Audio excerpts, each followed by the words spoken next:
La Secretaría de Energía resolvió que Pemex, que Petróleos Mexicanos, opere el yacimiento petrolero ubicado en la bahía de Campeche en lugar de la petrolera estadounidense Talos Energy, quien junto con otras empresas privadas había descubierto el campo Zama en el 2017.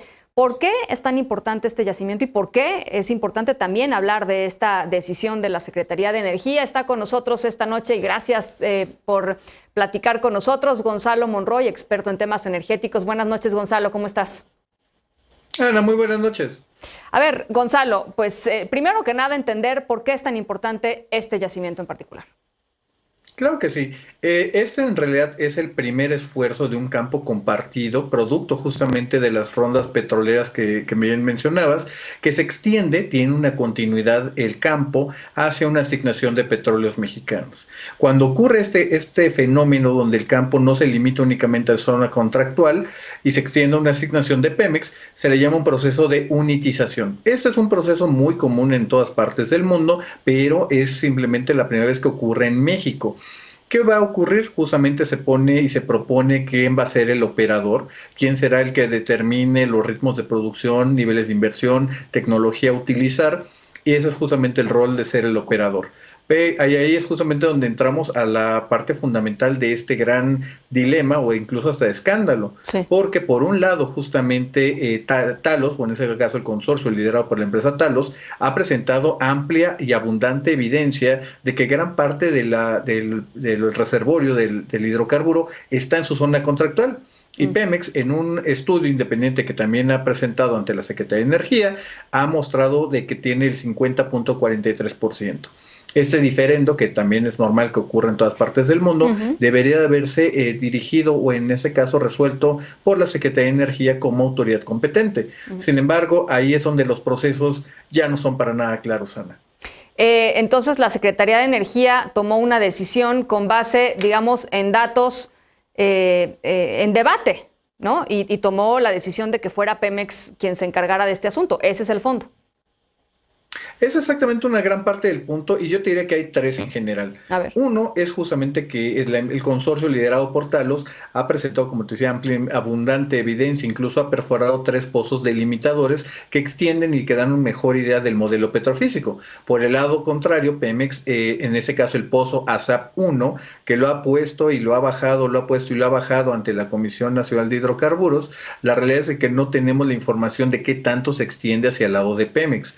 Incluso aquí es donde empezarían algunas cosas muy curiosas, porque el propio Petróleos Mexicanos, en su plan de negocios del 2021, presentado apenas en febrero, ya estaba considerando tener la operación de este campo para el desarrollo de campos aledaños un poco más pequeños, marginales, como el campo de Niquita. Obviamente esto da para pensar de que Petróleos Mexicanos había apostado precisamente una solución política en lugar de presentar las credenciales técnicas y operacionales. Que además Pemex pues ya tiene muchas cosas en las manos, ¿no, Gonzalo? O sea, no está en una situación en donde además aventarse pues esto, ¿no? Otro round y abrir una puerta pues a esto que estamos conversando esta noche, ¿no? Es correcto, y fíjate, es ahí donde entran cosas que pues, son por demás extrañas, yo lo llamé de esa manera. La Secretaría de Energía había requerido a Petróleos Mexicanos que demostrara capacidad financiera. En un comunicado, en un oficio presentado apenas el 28 de junio, Pemex lo que decía es que contaba con el apoyo de la Secretaría de Energía y que también iba a tener todo un presupuesto de 14,000 millones de dólares. La realidad es de que está mostrando más que una fortaleza, es una debilidad. Gran parte incluso de lo que tuvimos durante gran parte de los 70s, 80s y ya una parte de los 90s, es que los presupuestos de Pemex siguen siendo al día de hoy incluso dominados por la parte del Congreso. El Congreso puede dejar este proyecto sin recursos y Petróleos Mexicanos no tendrá la facilidad ni tampoco puede garantizar esta continuidad. Obviamente esto ya se había resuelto con los famosos proyectos Pidiregas. Hoy Petróleos Mexicanos ya no tiene esas capacidades. A ver, y ahora, el otro asunto aquí tiene que ver con la estrategia legal o la respuesta que pueda tener Talos Energy a nivel, supongo que de litigio, Gonzalo, porque pues no puede quedar todo en una decisión de la Secretaría de Energía, como no ha quedado en otros asuntos que tienen que ver con energía y sistema eléctrico en el país, ¿no? Es muy correcto, Ana. Fíjate, ahí lo que se espera justamente es que venga algún recurso primero de reconsideración a la autoridad, a la Secretaría de Energía, que hay que decirlo también claramente, la propia secretaria Rocío Nale cayó en un conflicto de interés pues prácticamente evidente y bastante claro. Ella es justamente quien firma este oficio otorgando a la Pemex la operación del campo compartido, Ya. pero también ella lo hace en función de que es la presidenta del Consejo de Administración de Pemex, una de las partes.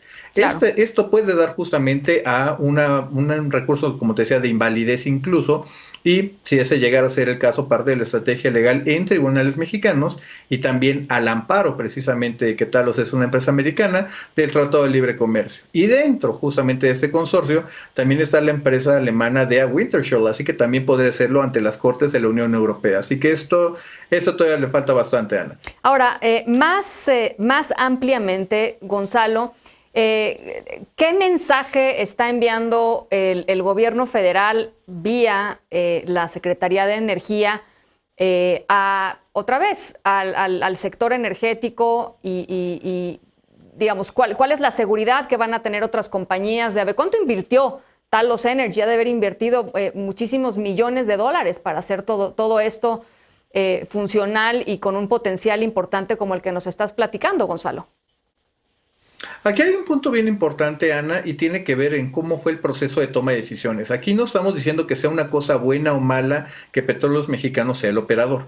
Aquí el problema es cómo la Secretaría de Energía tomó la decisión para esto. Si de pronto aparece, como también dice en ese famoso oficio que puse en mi cuenta de Twitter, donde Petróleos Mexicanos es fehacientemente o demostrablemente superior operador a Talos, está perfecto que lo sea y está bien en pos de que sea el mejor beneficio a la nación mexicana. Sin embargo, la Secretaría de Energía no presentó ninguna prueba, ninguna evidencia, ningún razonamiento incluso de que sea un mejor operador. Obviamente este proceso de toma de decisiones que da a pensar que tiene más interés político o incluso, me atrevería a decir, narrativo con respecto a la política energética que se está llevando a cabo, pues sí, es un campo minado hacia la parte de la certeza jurídica, obviamente a la certeza de las inversiones, y obviamente pone en entredicho la toma de decisiones que ha tomado el gobierno en materia energética. ¿Y cómo se demostraría, Gonzalo, que una de las dos es más capaz, o sea, es mejor o podría ser mejor operando este campo? ¿Qué tendrías que demostrar? Ahí justamente, Ana, es gran parte, un elemento creo que es muy importante decirlo. El campo de Sama está a una profundidad donde Pemex no ha podido y no ha trabajado prácticamente. Hoy su campo más profundo es precisamente de apenas 135 metros. Sama va a ser de 165. Pemex, excluyendo los campos más grandes como Cantarell, como los complejos de Kumalop-Sap, la realidad es de que no tiene un récord probado, a pesar de ser un productor bastante importante en aguas someras, como para poder acreditar de forma evidente que debería ser el operador. Más parece justamente como esta zancadilla que se le ha venido dando al sector privado en materia de energía, como bien lo mencionabas en la parte eléctrica, pero también en hidrocarburos. Ahora, operar este campo, ¿qué beneficios le reportaría a Pemex, por ejemplo, que no le reportaría a los otros socios, a los socios del sector privado? Ese es uno muy bueno. Por ejemplo, ese es un problema. Pemex no ha presentado ni siquiera un modelo económico, o al menos no lo presentó la Secretaría de Energía suficiente para poder acreditar que sea superior al de Talos. Talos, sin embargo, sí lo había mostrado y es un beneficio superior a los 13,000 millones de dólares durante la vida del contrato. Hay que ponerlo también claramente, las inversiones que ya ha realizado Talos exceden cerca de los 1,200 millones de dólares. Pemex, por su lado, cuando decidió no perforar el pozo de ASAP 1, mencionaba precisamente esa falta de inversión. Esa falta de inversión, y también creo que es bastante notable, se da justamente este nombramiento para que Pemex sea el operador del campo Sama, cuando justamente hemos visto las escenas dantescas, yo lo llamaría de esta manera, de esta fuga de hidrocarburos que vimos apenas el viernes pasado. Así que difícilmente es muy complicado poder argumentar que Pemex sea un operador superior en pos de la nación mexicana. Aprovechando que lo sacas, Gonzalo, ¿cómo te pareció la respuesta oficial, digamos, la respuesta del gobierno federal frente a esto que sucedió? La imagen a mí me pareció brutal y seguramente a todos los que nos están viendo, ver el mar, ver la mar literalmente incendiarse, y después escuchar que no hubo ningún daño ambiental y que todo estaba bajo control. Me encantaría que nos platicaras un poco de bote pronto, y aprovecho, te digo que estás aquí con nosotros para que nos trates de un poco entender la respuesta. Claro que sí, Ana. A ver, es relativamente sencillo entender qué pasó, todavía no sabemos por qué.